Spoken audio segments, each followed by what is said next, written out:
Hi, welcome to another episode of Hot Takes. Scotland has, of course, become an increasingly dangerous place ever since the SNP came to power. The police have been continually underfunded, the numbers have dropped, and of course recently they've started releasing very dangerous prisoners back onto the streets. But ever since the SNP merged all the police forces into a single one, over 180 police stations have quite literally just closed up and disappeared. That in itself is also dangerous. You don't have anyone local. If something happened, particularly in rural areas, you could be waiting hours for somebody to even turn up. There's barely a single corner of Scotland that hasn't lost at least one police station. Some have lost quite a few.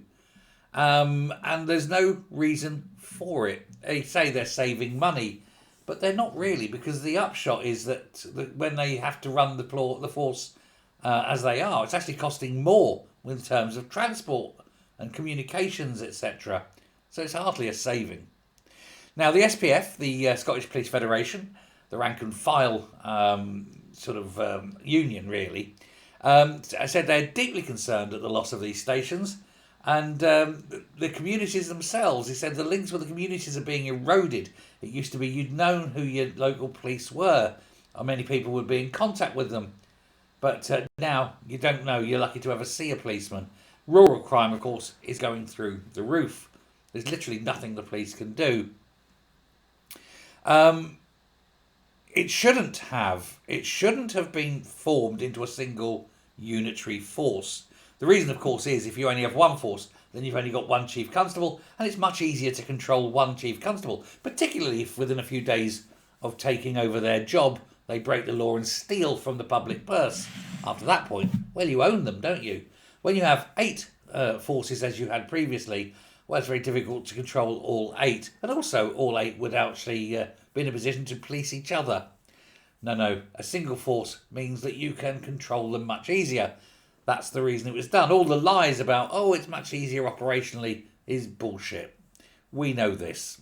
But David Kennedy, the Scottish Police Federation's General Secretary, said, the buildings are far more important than bricks and mortar. They're a clear and constant deterrent.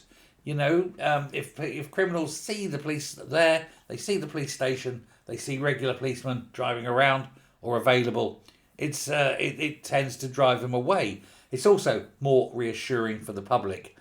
The cost far outweighs the savings. And he's quite right.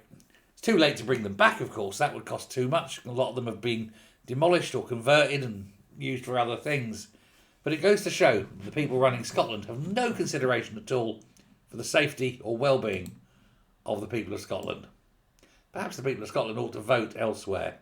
Thanks a lot. Bye.